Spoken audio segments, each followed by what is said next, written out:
Recorded live from the mats of Radical MMA in New York City. The Martial Culture Podcast. Your source for in-depth combat sports and martial arts insights with Coach Renee Dreyfus and Matt Peters. Ring the bell and let's get it on.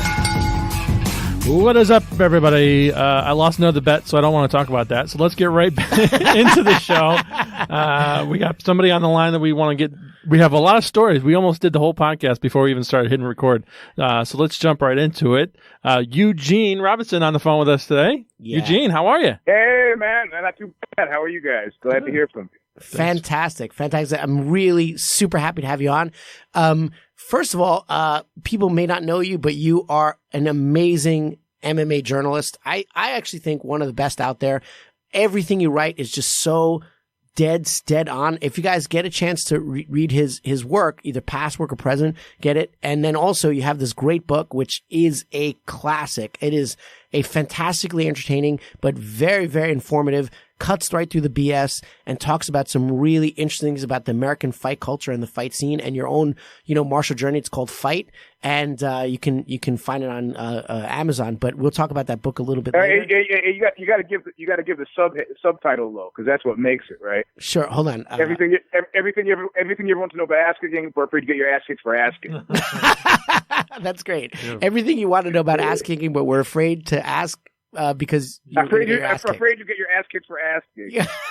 That's awesome. I'm scared. I don't want to ask any questions. I think we got to be quiet. Well, I submitted that as a joke, and I never thought it would get signed off on, and they signed off on it. So Well, it's fantastic. And so it's funny because I have it on my phone, so I just went right into the into the text. So I think I missed the sub cover. So I apologize. Yeah. Well, so it's Fight : Everything You Want to Know About Ask, the whole title. But they were amazingly laissez-faire. They let me get away with quite a bit. One thing they didn't let me get away with was the chapter that's called Grapple This. And I hated the subhead Grapple This because my original one I thought was much funnier. And if you're a jiu-jitsu guy, you've seen it before. And the subhead was, "It's only gay if there's eye contact." and they removed it, right? And I understand that. I get that. But why would you take it up? And they said, well, the CEO of HarperCollins at the time, I think still the same guy, I think he's gay, and I don't want him to take offense. I go, I think he would think it was funny. Yeah. I'm willing to take the chance. He goes, are you willing to get the book not published? I go, I guarantee you 100% he thinks it's funny. But the guy didn't want to take the chance, so he buckled. That's for people who don't know. There's a funny meme. It's with Vanderlei Silva and I forget who it was. Someone else in there, and it's a very funny meme that went around like that. But so anyway, yeah. But what about you? What's your take on the Conor McGregor fight? I'm sorry. I no longer know him as Conor McGregor. In my neck of the woods, he's known as either McNuggets or Conor McRapist. Yeah, exactly. Right. He's definitely not my favorite fighter by any means, and his out of the ring behavior is obnoxious to say the least. But you know what brain scientists have figured out. They said, why does it upset you so much when somebody else makes a mistake? Right? Like if you've ever gone through the frustrating experience of trying to teach somebody something, or maybe being my jiu-jitsu coach, like, why is that guy so angry? It's because your brain makes the mistake that you're viewing being made. So I had been a long time Conor fan, almost like forever. Really? I thought his Q rating was really high. I thought he just, he had that indefinable it quality. And so when he started fucking up, it was hard for me to fathom how you could squander everything, like everything. Like, there'll be no more Jimmy Fallon. There'll be no more Jimmy Kimmel. I don't care how hard ESPN pushes. The shadow of the possibility that down the road that this will be revealed that, okay, yeah, after all, he was a multiple. We can take the alleged out of the rapist equation. Nobody wants to be holding the bag. Well, we didn't know. You didn't know after 3 allegations. Well, we weren't sure. There's due process. Well, nobody's buying that stuff. So no more TV commercials. no more movie roles, no more nothing. Yeah. Now you are Dana White's lapdog, and if that's what you wanted to do, you could have just saved us the time, So anyway, I want to say, do you think he came back to fighting because all those other lucrative deals dried up? Is that why you think, and he needs the money? Is that why you think he came back, or do you think he came back for real desire to actually test himself in the division again? No, not that. Everything but that. The latter. And I think I call it the Mayweather syndrome. I'm retiring. Oh well, dude's retired. He's gonna retire, and he goes home. And he sits at home for about an hour and goes, what am I going to do? Yeah. I mean, how many hip hop records can you make? I'm going to sit around the house and if any of you guys are married, the quickest way to get your wife's attention is to put your ass on the couch. Because then there's 20 things you got to do as soon as you decide to stop doing things, So, I think, the guy was like, he's got enough money to never work again. What do you think? He's going to paint? He's going to write a book? No. It's funny because Conor McGregor doesn't strike me. He's very different from George St. Pierre. It doesn't strike me as the guy who enjoys developing the next level of talent. I could be wrong because I don't know him personally at all. But I know George St. Pierre, continues to train, and he takes a tremendous amount of enjoyment in developing and helping out a TriStar, developing the next generation of fighters. And that seems to be where he's headed as an elite, part of the sport, but more on the coaching side rather than the fighting side. If he does, he might come back, of course. But I don't see Conor McGregor like that. I think he's too narcissistic, and he doesn't see, himself in that way. That being said, I don't know him at all. Look, GSP could be a narcissist, but he's a helpful narcissist, I mean, and I think in actual fact, GSP is a martial artist, whereas Conor is a fighter. And there's a big difference. I mean, Conor, I'm sure, would bristle at that characterization. Said, I'm a martial artist. You go, yeah, but you bring to bear none of the philosophical attributes of a martial artist. So what are we talking about? Yeah, exactly. Completely agree. None of the in-depth desire to learn, none of that. So in your head, okay, but in the rest of the world, not so much. So right. And I would agree. It's funny because one of the things that if you look at the history of any martial art from any part of the planet, your origins are to defend your clan, your kinship group, your tribe, whatever. So at the end of the day, I always see martial arts as something that was designed to help society in a larger sense. You want to defend your people. Yep. So there's a giving element that has always been it. When I lived in Japan, there's so many instructors who spent so much hours for no money just giving me tremendous amount of knowledge because they love to give, because they're givers, not takers. Fighters are takers. They're generally like, when you meet most boxers and they're fighters, and most, I won't say all, but they're takers. They're all about my journey, my championship, my. When you talk about martial artists, they're about the larger, I'm a jiu-jitsu man, so I'm going to help out in the academy. I'm going to, share my knowledge and help. And George St. Pierre, from everything people said, and also another one is I've heard many times over and over again, Dominic Cruz, they're super invested in helping out the next generation. Yep. And there's so many like that. I think Uriah Faber too, there's a lot of guys that are really invested in developing, the guys and transitioning, even when they're fighting, always being a part of a, a team and, fighters, particularly boxers, but not only boxers, but Conor McGregor doesn't strike me that at all. Well, who knows though? I don't know him personally. Look, I have a friend who's a theoretical physicist, right? And a quantum mechanics guy. And I asked him, 20 years later, he originally started out in life as a mechanic and then decided that, okay, I'm going to get my master's in robotic engineering, and then said, screw this, I'm going to become a philosopher, then went to philosophy of science. I said, are you pretty happy? And he goes, hey, look, man, somebody's actually paying me to research the nature of reality.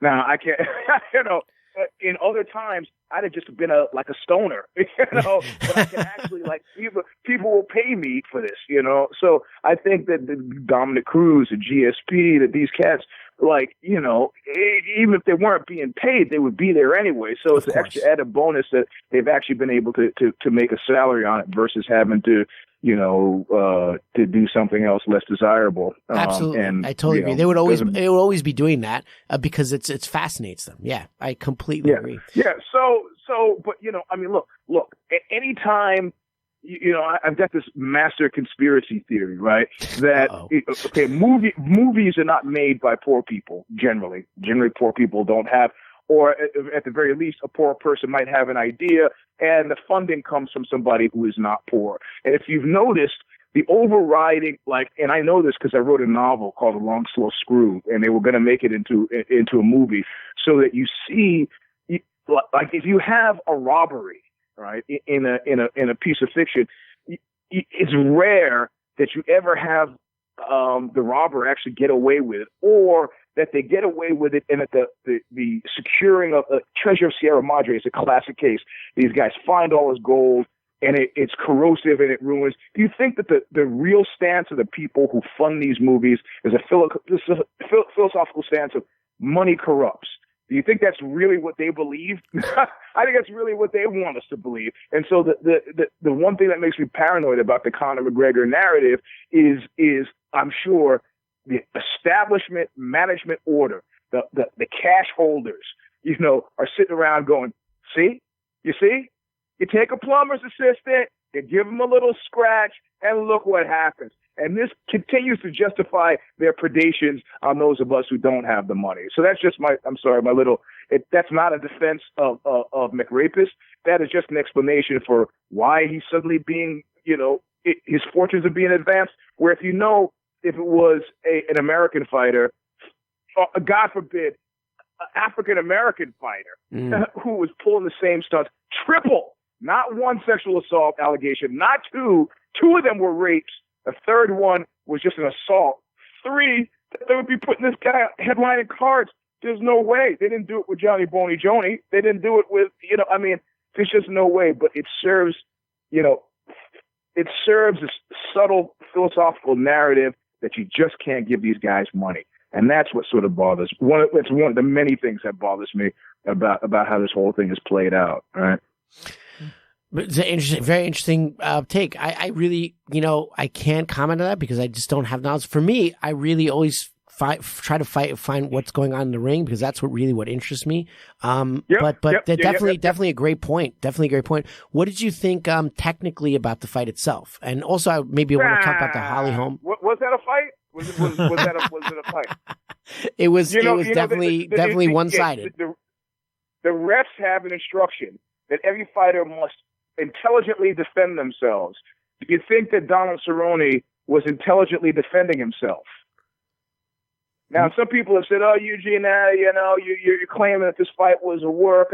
I go, no, you don't understand that this is like tri-level chess. That there are so many different ways to affect the work, and it doesn't even have people go, "Oh, you're crazy. You can't. You don't even have to." Look. Do you think in the mafia? How many orders do you think came down by way of some boss saying, "I want you to drive over, I want you to drive over to Bay Ridge. I want you to go up to the guy's house, and I want you to shoot him in the head with this gun"? How many orders do you think were actually given like that? They don't really. Everything is inferred, right? So Donald Cerrone, maybe Donald Cerrone doesn't train. Maybe Donald Cerrone trains too hard and hurts himself. Maybe Donald Cerrone, forget about the conspiracy angle. Maybe Donald Cerrone, notorious for being a slow starter and notorious for not being able to defend against a left-handed punch. Maybe that's the guy they pick. Maybe they, judiciously avoid Justin Gaethje. Maybe they avoid anybody else in that division. Maybe they avoid top-flight grapplers. Who knows? What was supposed to happen Saturday happened. Yeah, no, I agree with you. I agree with you. I don't think Conor McRapist was supposed to win. Right. I don't think it's a work. I don't think it's a work because I don't think that serves the UFC's purpose. But there's definitely matchmaking that serves their purpose. That Donald Cerrone is a slow starter, and McGregor is probably the best starter in MMA. One of the best. So it's like, that is definitely a good comeback fight. It's a very good comeback fight. Yeah. And then look at the kayfabe around it. The first thing they rush out is this cat Bilzerian, or however you pronounce his name, with his $1 million. Oh, he put $1 million on Cerrone and he lost it. Well, you know what? That's like pocket couch change for Bilzerian. So it's like a subtle way to say it couldn't possibly be a work because smart people like this guy put money on. Look. There's a great line from Apocalypse Now where they say, "Look, even the jungle wanted him dead." I think this was a case in which even the jungle wanted this guy to win, right? And if I was playing fantasy MMA league and had no morals at all, I would be like, cool, he wins and stays solvent. We got a lot more juice coming out of this guy. We got a lot more matchups that make a lot more sense. He loses his fight. He's and done. Where do we go with a guy who 16 months hasn't won a fight? Where do we go with this depleted, damaged guy? You know? Exactly. So, right. No, you're right. You're right about that for sure. It's, I was saying what if he loses, he probably just retire and they're done with him. So he had to win. He had to win. Right. Do you have any thoughts on the Holly Holm fight? Uh-oh. I think he does. Well, first of all, let me back up a bit, because I'm pretty much guessing that you guys are not following me on Twitter.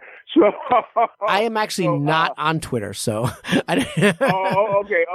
Well, to set out, I boycotted the fight. Right? Oh, okay. And I boycotted the fight because of the depredations of Conor McNugget. Right. And also, Prince, the performing artist, Prince, the late Prince, they asked him on some talk show about his marriage.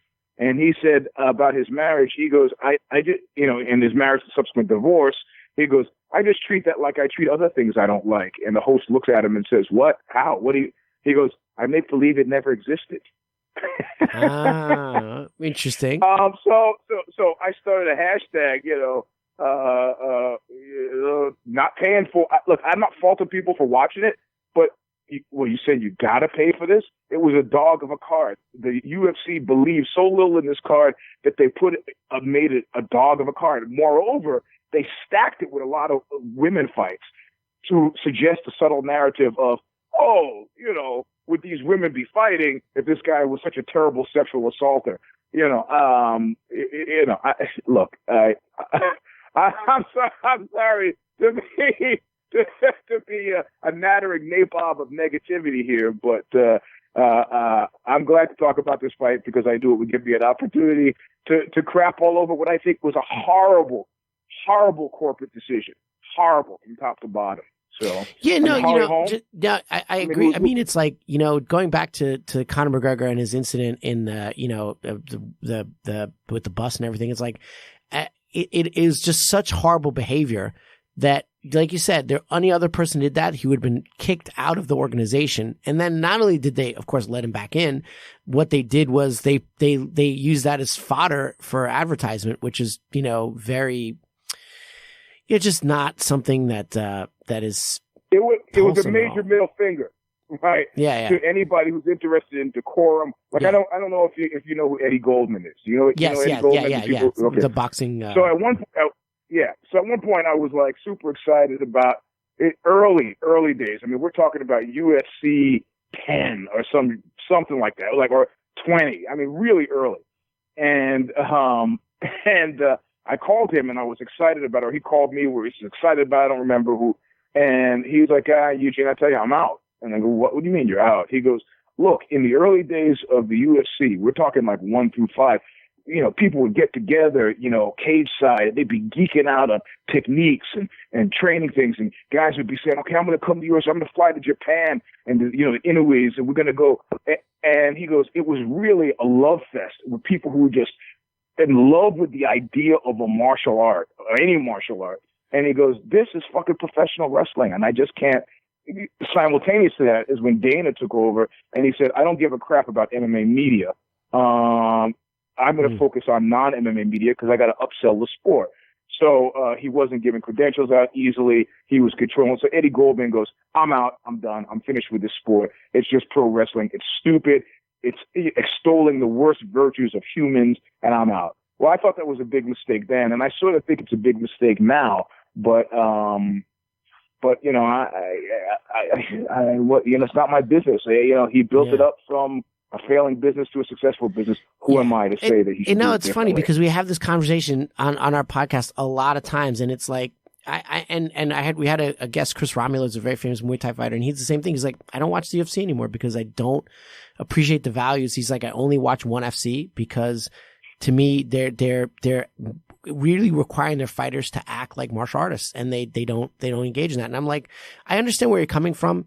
That being said, for me, I learned so much about what is effective and not, even in and what the innovations it takes. Yeah. So I'm conflicted too, because definitely you want to be part of something that's socially responsible and not irresponsible and not encouraging worse behavior. That being said, I think almost all professional sports have a mix of people who are irresponsible, just not really good human beings, and then some like who really are.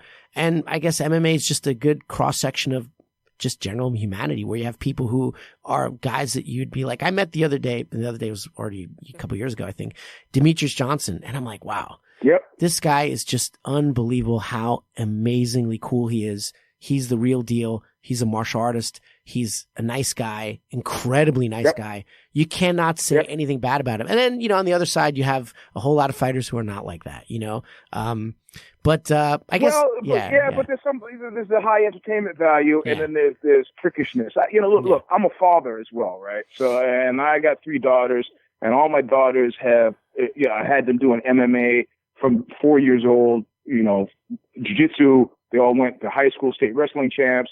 So, I have to, I have the standard that I got to work with. My kids still watch the fights. Daddy, you're watching the fight.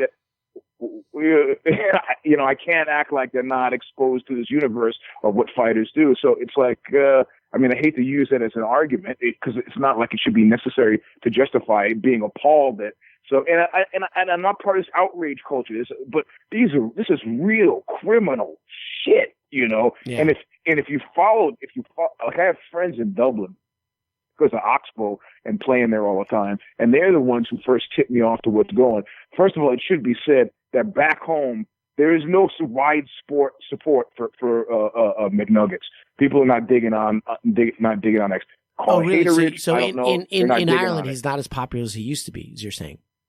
Exactly. And actively but it happens with a lot. Like people think Bono, much loved Irish star, they hate Bono in Ireland, specifically in Dublin. And, the guy cheats on his wife. Of course, he's long-time marriage, but the scuttlebutt on the street, allegedly in Dublin, he's cheating on his wife. Look, I'm not out to put anybody on Front Street. The reality of it is the Kinaham crime family just were involved in this 17-year-old kid with his arms and his legs chopped off and his head put in a bag somewhere else because they're having a drug war there, cocaine versus heroin. This made the mainstream press. Now, I've had lots of sketchy friends, but I haven't had friends that were mentioned in art. Well, that's not true. Well, in general, most of my friends haven't been mentioned in articles that talk about bodies being dismembered and put in bags and dumped around town. A few have, but most of my friends haven't. I want to hear that story. Yeah, no kidding. But yeah, oh boy, you get me in trouble. Okay. No, but I guess we'll have to just segue away from this topic a little bit. I see what you have to say, and I completely respect everything you're saying. And it's a situation that I think, as fans, we have to come to grips with. Are we going to support the sport? Yep. And then be part and parcel of something that is maybe not socially positive or not, and that's something that I'm too conflicted over. So I do appreciate. Well, that opinion. You opened the door there. Yeah. You opened the door there, in what you said that a lot of people I know have walked through, and that door is I'm paying attention to other fight organizations. Just not. I'm not excluding the UFC. Yeah. But I'm paying attention to another fighter just to get some kind of balance in my world. Yeah. So. And I really do like what ONE FC is doing, especially how they handle their their talent and the standards that they ask them to adhere to. It's a very, very different approach. And also, in Japan, when I lived in Japan, there's, the martial culture is very, very different there and very positive in a lot of ways. Obviously, not always so. There's an element of Yakuza involvement sometimes and things like that. But at the same time, there's a standard of behavior that is very much expected because the martial arts are really kind of a sacred thing to their culture there. So I completely get where you're coming from, and I do appreciate that perspective tremendously. But I would like to talk about, because I absolutely love your book and I love your background story, and you're really fascinating. I would like our listeners to get to know you a little bit better. So can you tell us a little bit about your background? And of course, you're kind of like, I want to explain this. You're kind of like the guy that everybody wants to be. So one, you're a great martial artist. You're also a rock star, and you're an amazing journalist, and so you've had 3 careers and 3 things you do. You missed the best part of that. What's broke? I'm also broke. Oh boy. Well, but whatever. No, but I mean, you're such a Renaissance man, and But I don't really know anything about your music, but I know your band is very popular. But tell us about yourself. Tell us about your journey, particularly into martial arts, and tell us about your book, which is absolutely fantastic. Well, if you read the book, so some of this will be sort of familiar to you. But I grew up. I'm a New Yorker, a native New Yorker, even though I moved out to California to go to college and just stayed in California. Growing up in New York in the 70s, there's New York pre 9/11 and there's New York post 9/11, right? And generally, I find that New York is a nicer place post 9/11 than it was pre 9/11. But there were some, weird times, and I lived through the Son of Sam thing. I lived through some of the Crown Heights riots, a couple of blackouts, so it was kind of, I lived through, it was heroin was the drug scourge when I was there, all the guys coming back from Vietnam, with the aggressive drug problems in the 70s. So, but more importantly, was a loudmouth, right? Which I'm sure anybody who's listened for even 5 minutes has been able to tell. But eventually, if you have arguments, verbal arguments with people who, start to lose, they want to fight you. We can see that on the internet. People start to lose, they start to challenge you. So, and then I guess I was a big fan. I remember my first fight, I must have been 4 or 5. And then, of course, I went through a whole bunch of years of being attacked and not winning fights, which, of course, changes your perspective quite a lot as well. And then started winning again, and then finally decided that I needed to start training. And I think the first time I started to train martial arts, I must have been 10 and it took Shotokan karate over on Fenimore Street in Flatbush. And then went from there to the high school wrestling, and then, Japanese jiu-jitsu, which was probably like some sort of advanced Aikido crossed with judo at the time. And then we have very, very similar backgrounds. I almost like identical to you. I started out in Shotokan karate as well. Japanese jiu-jitsu, same as you. It's funny. I was in Queens though. I grew up in Queens. You grew up in Brooklyn, but the same path. Where in Queens? Like Bayside Flushing area. Yeah. Okay. Yeah. All right. Yeah. My grandmother lived in Flushing for a bit of time. So yeah. I trained under Miyazaki Toyotaro in Shotokan. And who is your Shotokan instructor? It was a guy named Howard. It was at a church, in the basement of a church on Fenimore Street. And Howard was probably about 25. He wasn't that old of a guy. But, I pretty much saw 5 Fingers of Death and Enter the Dragon and went over there immediately. So, but I didn't stay. I spent much more time in Kempo karate, which was, Fred Laurie guy. Got it. And before I wised up and moved over to Muay Thai. And I used to box at the boys club as well, and then moved over to Muay Thai after 10 years of Kempo, or 8 years of Kempo, then moved over to karate, Muay Thai for 2 years, and then moved from that to what was called combat wrestling at the time, but in actual fact it was probably jiu-jitsu. And the guy just tried to brand it. And then said, screw this, and then got into jiu-jitsu. Actually, I did a Machado tournament, was my first tournament, and I went in based on what I knew it was gi, I'd never done gi before, and I went in with with my combat wrestling and lost my first 2 matches. It was like, what? I got a loop choke. What the hell is that? How did I lose that fight? So that's when I started taking jiu-jitsu seriously. So. And where'd you start training jiu-jitsu first? Was that in California, in the Machados? Yeah. It was in California. It was not a Machado place. It was Marcus Vinicius. Oh, yeah. Way back when, like he opened up Beverly Hills Jiu-Jitsu eventually.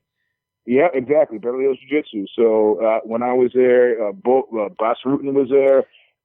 Mark Kerr was there with Mark Coleman. Vin Diesel. Wow. So that's the day. That is the time. And it was what's his name? The Japanese fighter. Who has the tattoo of the bird on his back, and always has the flag. We are one. What's his name? Oh shit. Oh my God! He does the rope, the dancing thing too. Oh my God! He's Genki Sudo. Was he there at that time too? Yeah. Nah, I never crossed paths with Genki Sudo. The names I mentioned are the people I crossed paths with, and Judo Mark, who had been who's a Gracie guy. I remember Judo Mark's story because he had been. What is a Gracie guy? Like the one who never fought professionally because the money was crappy. The most famous one, like the best one. You mean Hickson or Hickson? Thank you. Yeah, Hickson, oh my God, how could I forget? So yeah, he was a Hickson guy. He had been a Hickson guy for like forever. I've been a brown belt for Hickson, and he was like, he'd pick Hickson's wife from the airport at 5 o'clock in the morning. Oh, finally, after 5 years of being a virtual brown belt slave, he said, Hickson, I think maybe I'm ready to, train test for my black belt. Hickson just looked at him and goes, no, you're not. and that was it. He said, screw it, and left, and he came over to Beverly Hills Jiu-Jitsu. So, but you got to know you can't do that. I mean, I've had my brown belt for 2 years now, and people go, oh, so you're almost a black belt. I go, yeah, I'm 6 years away. I'm using Judo Mark standard, Yeah. I don't need more. I would refuse it anytime now before like 2026. I refuse it, So.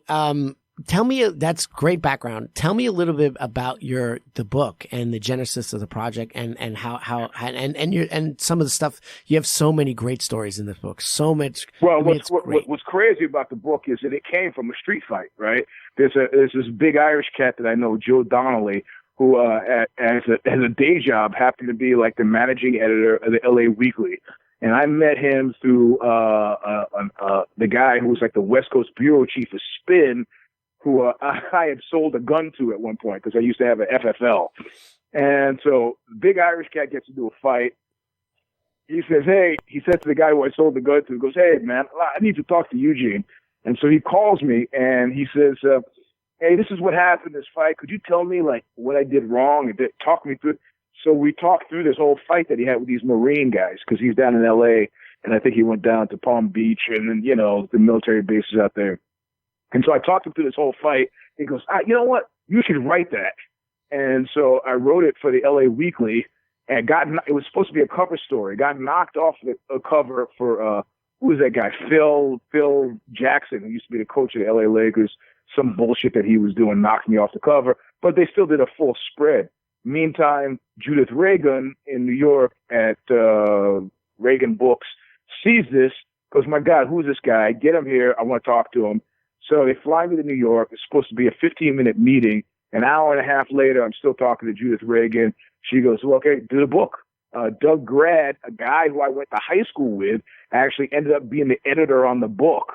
And then she flamed out, and they dumped her. And, of course, there was a great panic, like they're going to dump her in all of her projects. And had Doug Grad, my friend from high school, not been the editor on the book, I probably would have lost the book, but that's how the book got published. So it was initially going to be part of her imprint and just ended up on HarperCollins. And it would have sold maybe 10 times what it did sell, which was about 10,000 copies, if it hadn't have been banned in England. And it was banned in England because of 2 pages that they asked me to put in. I was playing a show with Oxbow in Belgium, in Brussels. And they called me to go, oh my God, we need something just a little bit more gritty. Do you have anything? I said, well, yeah, there's a knife fighting story, the knife fighter guy from Vietnam that I didn't put in. He goes, well, give me that. And so I sat backstage at a show in Brussels, wrote this thing, emailed it to the guy. They put it in, and at the same time in the UK, they had this knifing epidemic. So the whole UK press operation came to a halt. They couldn't take the pages out, the knife fighting pages, because they were internal pages. They couldn't cover them. So they just killed the book in the UK. And their last words to me were, "That's too bad. You could have sold 1 million." I remember actually the first time I saw your book was actually in a Barnes and Noble, and that's how I was leafing through it. I'm like, this is great. And at that time, I was kind of broke. And so I would go back to Barnes & Noble, read a little more, go back and read a little more. And then, that's perfect. but I have paid for it now. I have it on my phone. I've paid for it now. But that's how I got it. That's how I originally, and I was like, cause I was training near Barnes & Noble. So I would take my lunch break from training. And then I'd go and read your book, and then I'd go back and do some more training. I remember that. I was like, and you have, one of the interesting aspects is really interesting is where you went around to all the different kind of backgrounds of fights, and even talk about Jailhouse Rock, or other people call it 52 Blocks, whatever. And, you know, yeah. So that's, I mean, if you wouldn't mind talking about that and how, what you actually uncovered about people who are really good prison fighters, if you wouldn't mind talking about that a little bit, I think that's a really interesting topic. Well, there's this guy, he's James Painter. He's a Native American, actually, and he had been in prison, I think, in Washoe County, which is in Nevada. And to see James Painter, like, you know, yeah, he's kind of like slightly Fred Flintstone-esque, kind of heavy set guy. Remember, this reminds me of Garth Taylor, the San Jose Black Belt guy, who's phenomenal as well. But he had been in prison a bunch of times. I mean, I think the first time was his mother's boyfriend beat up his mother. I mean, you know, this is reservation shit, because he grew up on the reservation, and he ended up taking a shotgun and walking the guy to the bus station. Says, "You're not going to touch my mother again. Get on the bus. If I ever see you again, I'll kill you." And then he ended up selling, I think, some, illegal weapons to undercover agents. Anyway, he went to prison, but he himself had been a lifelong martial arts catch wrestler, got into jiu-jitsu and so on. And when he was in prison, he met another guy who had also had an older guy who'd been there longer, who had developed this thing that he was called, rock and roll, 52 Blocks. And somebody in LA said, "Oh, I know you. I heard you writing this book. I got this guy, and I don't know if he's full of shit or not. I read about him in this underground forum. So I contact James Painter, and he seems legit, nice guy. Says, come on up. I'll meet you. Not to where I am, but I'll meet you in Truckee." And so I drove up, which is about 4 hours north of me, and met this guy. Completely, you just look at glasses, kind of heavy, maybe 5'11", 270 pounds. Not in great shape. He's not, like an Olympic athlete or anything. And he says, "Okay, I'm going to show you stuff that you can do." And I think he kind of drew on the mat to indicate about the size of a prison cell. He said, and then started to talk to me about things that you were not going to do in something that size.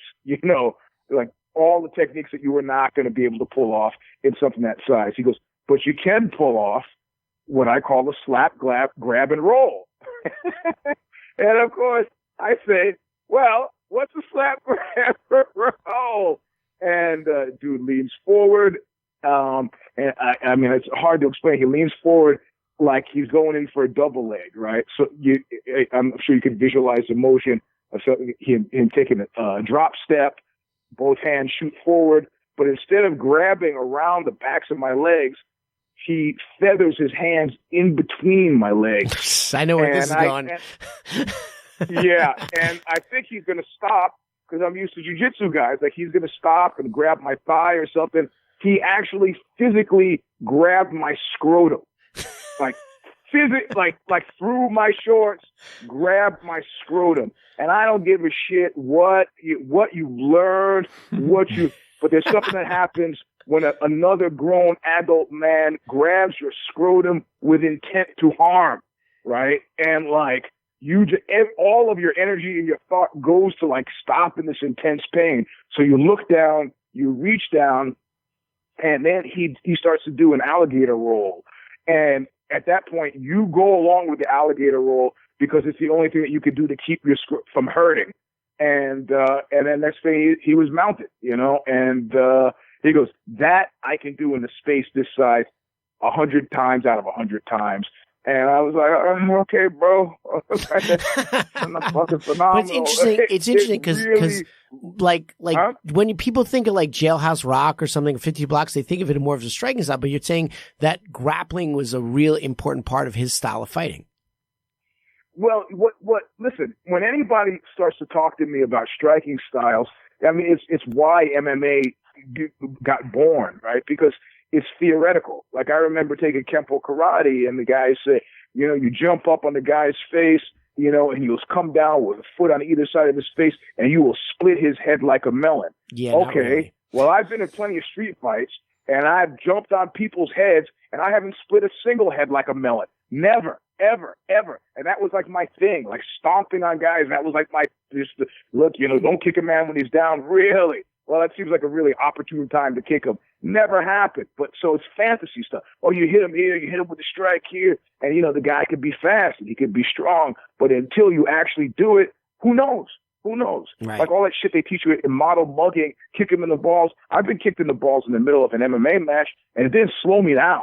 It made me angry. Too. I just when kept I fought, we were fighting under Valley Tudo rules, so groin shots are in. And like if you have enough adrenaline, it's happened in the academy, it's happened in my fights. Somebody hits you in the groin, you just push through. If you're a fighter, you push through. And I can't. It's funny you said it, but I cannot stand when self-defense people are like teaching 102-pound girls, kick him in the groin, and I'll stop the fight. Yeah, what are you? It's criminal. Stop smoking crack. Absolute. Yeah, it's criminal. You're right. It's criminal. It's criminally irresponsible. Yeah, exactly. Because you send the people out thinking that they know something, and that's not the way it works. However, the slap, grab, and roll. Hey, let me tell you, never ask. Maybe you can demonstrate on someone else the slap, grab, and roll. And so this tuned me into and of course, this is a little bit different, like the West Coast and East Coast styles. It's a little like East Coast style has a lot more striking to it, And he had striking elements that were part of his thing, but he was, very definitely didn't wrestle in high school, but very definitely grappling was part of his thing. And he's shown me stuff that from strike, from a strike to a trap to a break. I mean, it's close. Like if you want a sense of what I'm talking about, Eugene LaBelle, Bochanchin, those cats, it's like more that kind of stuff, really phenomenal. It was a worthwhile thing, even outside of the intense scrotal pain that I suffered for days afterwards. Incidentally, I mean, James and I are good friends now, but I never let that happen again. So. I'm just, I'm visualizing right now, and I don't want. I think he's getting an idea. He's going to attack me. We're in a room that's about the same size as the prison cell. Well, you did lose the bet. I did, but my wife said you can't hurt me. well, listen. The reality of it is, in prison, if you have any friends who spend any time in prison, it's not so much. It's are you willing to fight? And if you're one of those cats who aren't willing to fight, you're going to have a tough time because you have to demonstrate your use in some other way. If you're willing to fight, you don't have to be the greatest fighter in the world. You've demonstrated your usefulness. You don't have to be the greatest football player. You just have to be able to play football. If you know what I mean. So. Interesting. So, any what else drew you to make this like comprehensive talk about like fighting in America and what drew you in the going forward on that book? And we'll close it out because I really don't want to tell too much of the book because I want people to actually buy it. But what do you think is you're most proud of that you talk about in the book or that you're most proud of in this that you brought to bear that's kind of unique about it? Okay, well, I'm not going to use the word proud because that's going to get me in trouble in this instance. Well, you should be. It's a pretty awesome book. But... Well, but you don't know what I'm about to say. Okay, all right. Okay, that's true. That is very true. So I would have to say the section of the book that I thought put me in one of the more compelling places of my life that I think about with great frequency is the Kevin Weeks section. And Kevin Weeks had been, for those who are not up on Boston Irish Mafia lore, had been Whitey Bulger's right-hand man for 20 years, before Bulger went on the run and so on. And but he himself had been a lifelong martial artist.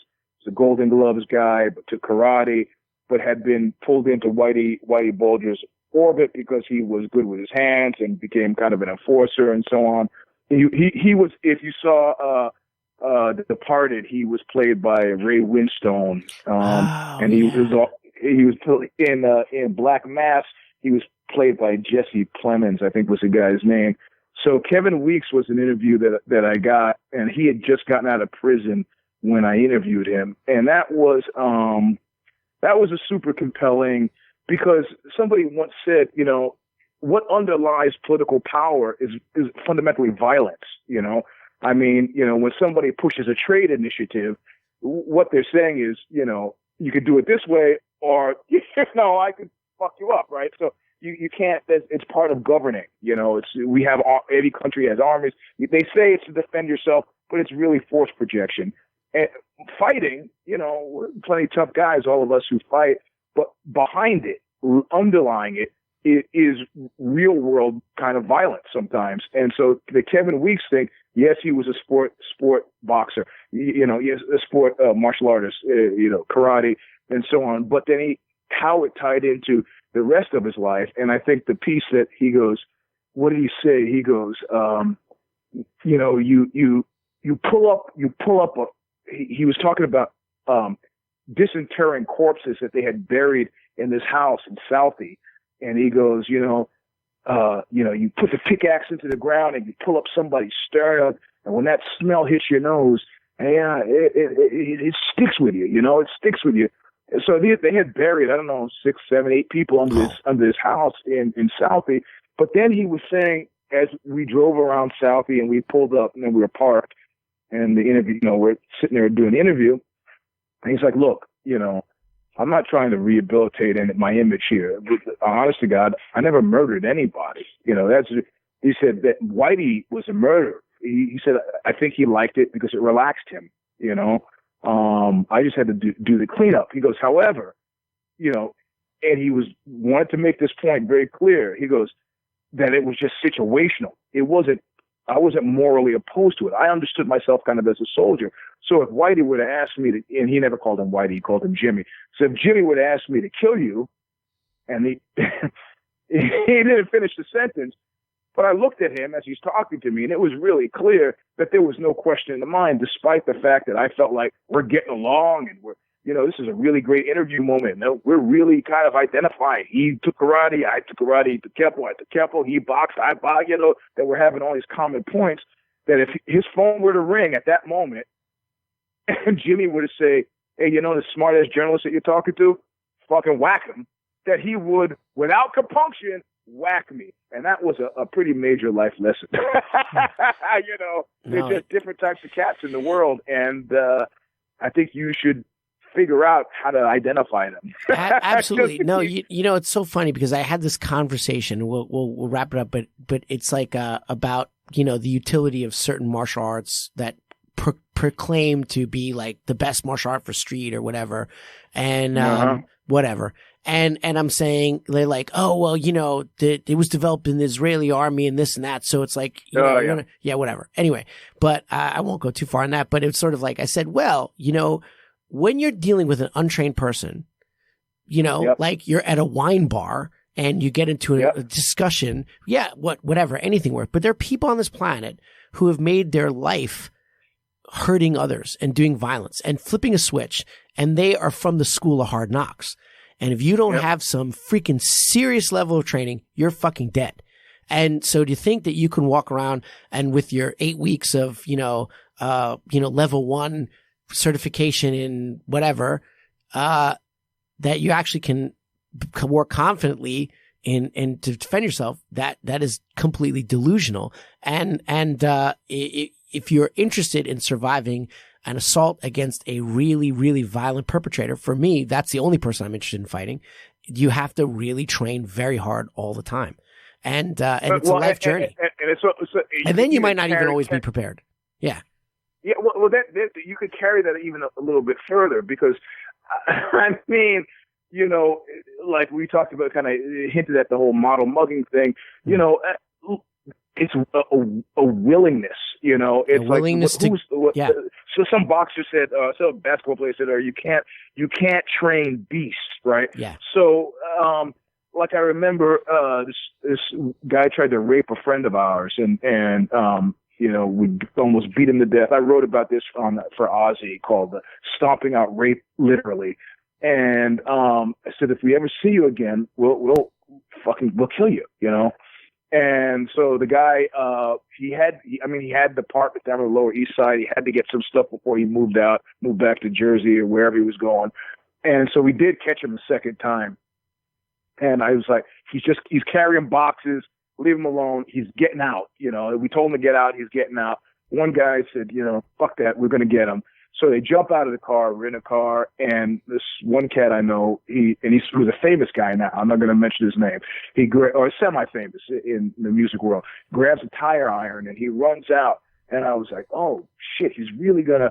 And he draws his hand back. He kicks the guy, and the guy's on the ground. And he draws his hand back, and the arc of the tire iron should hit the guy on the head. And I see him thinking as he brings it to the guy's head, and at the last second he veers away. Right now, this guy was a guy who had tried to rape somebody that we knew, who would be beaten up. We told him, we'll kill you again if we see you. The guy was messed up. He's just getting his boxes and leaving. But, you know, what we told you has got to be what the law is. And he couldn't. And now this other cat runs up, and who's not famous at this point. He runs up, and I go, and I'm watching now. I'm sitting in the car still watching now because, you know, my work is done. And I go, his name is Diego. I go, Diego, he's probably going to do like the first guy that, you know, that somehow the bond of humanity is going to keep him from, you know, and Diego had a chain, and there was a chain in the back of the car, like a tow chain, and he ran up with the guy with the tow chain, and Diego just whipped this guy on the head and the face with the tow chain until the guy was unconscious, like without pause. Right? So you have two people, one victim, you know, well, the guy, this was a reprisal, but, you know, it's sometimes I'm going to take the guy who's willing to go beast over the cat who, like, well, I know the move. So in my training, and that's kind of why I train at the Sorrel Academy, because it is like a pirate ship that you somehow realize, emotional content is one thing, but if you're in a situation that's serious, you're going to be fighting against some guy who really wants to hurt you, and you got to be prepared to meet that person halfway. And that's how my understanding of martial arts has always been. I've always been more impressed with the people who I fought who really don't like me and want to hurt me versus the ones who were just trying to get through the day, you know? I absolutely completely agree with everything you said. It's like, I call it in my academy the Joe Pesci rule. And you can win a fight by consistently, you bring a gun, I bring a punch, I bring a knife. You bring a knife, I bring a gun. You're the person who can accelerate towards a higher level of violence. And if you can't catch up, you're dead. So it doesn't matter what training. If you're not willing to meet that level of violence, you're dead. Yes. It doesn't matter what you did. It doesn't matter. If you can't get yourself there, you forget it. So you have, it's funny. I have to thank my old instructor, Marco Santos, who I did not have that button in me. And for the hard training that we did, and also not just hard, it's not just hard training. It's this weird thing that these crazy Brazilians just do to you. They give you a button, and then when you know you have that button, you know you have it. And then you're not going to hesitate if you need to press that button. And you press a button, and it's there. And it's either there or it's not. And if it's not there, you better run and get the hell out, or just go away. Don't engage in that, because if you don't have that button, you will not survive that encounter. And you need for a certain type of violence, And I had one instance somewhat recently. It did not turn into a fight, but I was looking at it. It was a situation where I was like, this will be a fight for my life. If this goes down, this is going to be the most dangerous thing I've ever done in my life. And this is that time to press that button. Now, it actually was diffused, but thank God I had that button, because if I didn't, I would have been, I would not have had the confidence for that situation. not even conscious. It's like sort of completely unconscious, but it's, you need to have that. And what you're bringing is a sense of reality and a sense of real crime. And I think a lot of martial arts is just cosplay. It's like, I want to cosplay to be a Shaolin monk. I want to cosplay to be a ninja or, whatever. I want to be the toughest, pretend. We're not in a world of pretend. When you're, you and I, we grew up in New York in the 70s. We come from that common bond of understanding how bad a city can get and how bad violence can get. But even though New York is clean now, you meet the wrong person at the wrong time, or you meet a committed person who's very committed to upping, accelerating that violence. Right there, you have to have that button. And I talk about that. Well, if you don't have it, you're just playing. I wrote that in the book, right? Yeah. But look, the way I get around that now, I don't know, it's sort of an unattractive look, but it happens. The way I get around that now is I'll give you like as many chances as possible to have this go some other way. Exactly. I mean, the last street fight I got into was maybe 7 years ago in Belgium, right? But we're like, look, you should stop. You don't want to. Okay, like look, like I was this biker one time, and I go to the right. I think I talked about this in the fight book. He steps in front of me. And then I go to the left, and he steps in front of me. And then I look up in the middle, and I say, I got to get by you.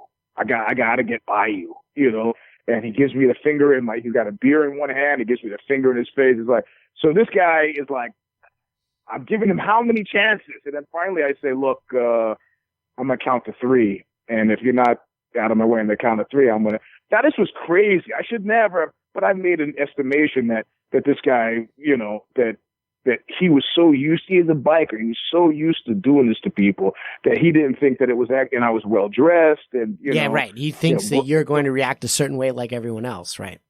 Yeah, exactly. And black clothing is slimming, and he just did it, so you put him out. But I mean, what I do now is I just try to look, I don't want any trouble.